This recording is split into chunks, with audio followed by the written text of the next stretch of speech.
राशि और 12 साल के बेटे दीपक के साथ एक झोपड़ी में रहती थी। साधना के पति की कई साल पहले ही मौत हो चुकी थी। तब से वो ही घर की जिम्मेदारी उठा रही थी। एक रात जब साधना अपनी झोपड़ी में अपने दोनों बच्चों के साथ सो रही थी, तभी कुछ गुंडे उसके यहाँ आए। कौन हो तुम और मेरी झोपड़ी में क्या कर रहे हो? ये चुप कर, नहीं तो ये छुरी तेरे पेट में डाल दूंगा, समझी? हम गरीबों के पास तुम्हें कुछ नहीं मिलेगा। अबे शादी औरत ठीक करीब है, यहाँ में कुछ नहीं मिलने वाला, चल। अरे देख, इन गरीबों ने कुछ न कुछ तो छुपा कर रखा ही होगा बे। उनकी झोपड़ी में तकिए के सिरहाने 2000 रुपए रखे मिले, जिन्हें लेकर दोनों चोर फरार हो गए। ये देख साधना और उसकी बेटी अपनी किस्मत पर रोने लगे। जो भी थोड़े से पैसे हम दोनों माँ बेटी ने गांव गांव में घूमकर पूरी सब्जी बेचकर थोड़े पैसे कमाते, वो भी ये चोर लोग ले गए। ऊपर वाले ने ना जाने कितने दुख हम गरीबों की झोली में लिखे हैं।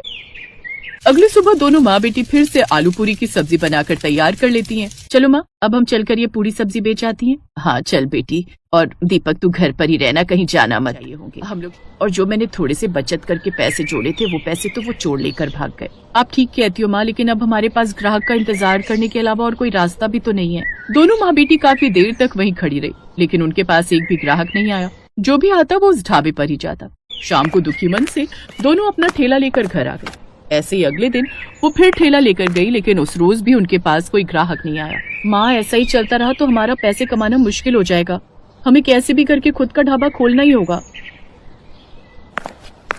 ये मंगलसूत्र तेरे बाबा की आखिरी निशानी है मेरे पास, लेकिन लगता है अब इसे बेचने का वक्त आ गया है। अब जब वही नहीं रहे तो इसका क्या काम। अब इसी को बेचकर हम ढाबा खोलेंगे। नहीं माँ, इसे तुम बेचो मत, हम इसे गिरवी रख देंगे और माता रानी की कृपा से काम अच्छा निकला तो हम इसे जल्दी छुड़वा भी लेंगे। तू ठीक कहती है मेरी बच्ची, अब हम माता रानी का नाम लेकर खुद का वैष्णो ढाबा खोलेंगे और वहाँ पर शुद्ध शाकाहारी खाना ही बेचेंगे। देर सही, लेकिन भगवान हमारी तरक्की जरूर कर लौटाएंगे। ये कहकर दोनों माँ बेटी पूरी सब्जी बनाकर अपना छोटा सा ठेला लेकर निकल पड़ती हैं। कुछ देर बाद वो एक सड़क किनारे अपना ठेला लगाकर खड़ी हो जाती हैं। अरे माँ, ये ढाबा तो पहले यहाँ नहीं था। हाँ बेटी, हम लोग 10 दिन बाद इस वाली जगह पर आए हैं ना, शायद इसीलिए हमें पता नहीं। लेकिन माँ, अब ये ढाबा खुल गया तो अब तो अपने सारे ग्राहक इस ढाबे पर ही जाएंगे। नहीं बेटी, जिसको हमारे यहाँ का खाना पसंद होगा वो तो अपने यहाँ ही आएगा ना। वो दोनों आपस में बातें कर रही थी कि तभी वो देखती हैं कि सभी ग्राहक उनके ठेले पर ना आकर उस ढाबे पर ही जाते हैं और आराम से बैठकर खाना खाते हैं। ये क्या माँ, हम कब से यहाँ पूरी सब्जी बेच रही हैं, फिर भी ग्राहक पुराने ठेले पर ना आकर उनके ढाबे पर ही जा रहे हैं।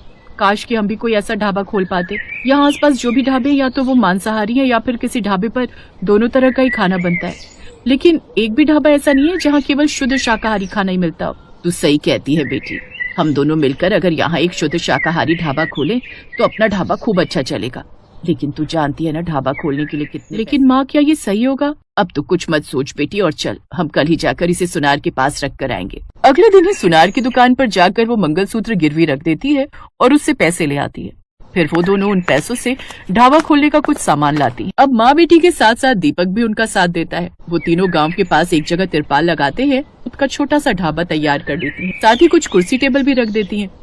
फिर माँ बेटी का वैष्णो ढाबा के नाम का बोर्ड लगा देती है। अपने उस ढाबे पर वो तरह तरह की सब्जियां बनाकर तैयार कर लेती हैं। अरे भाई वाह, क्या खुशबू आ रही है इस ढाबे से है।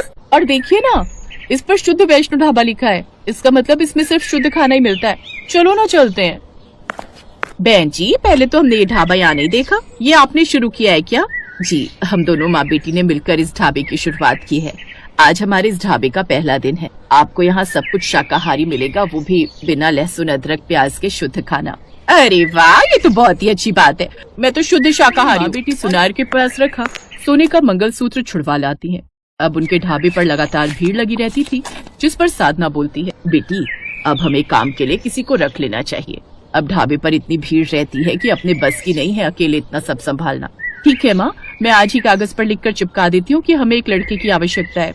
अगले दिन ही वो अपने ढाबे के बाहर इश्तेहार चिपका देती है और अब उन्हें एक लड़का भी मिल जाता है। कुछ दिन बाद, मालकिन टेबल नंबर 5 का ऑर्डर लेकर जाता हूँ, मैंने उनकी सफाई कर दी है। ठीक है राजू।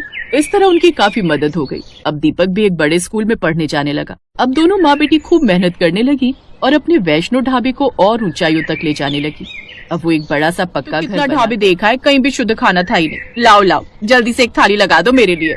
जैसे वो उस वैष्णो ढाबे का खाना खाती है तो उसे बड़ा ही अच्छा लगता है। वाह, ये तो कितना स्वादिष्ट है, मजा ही आ गया।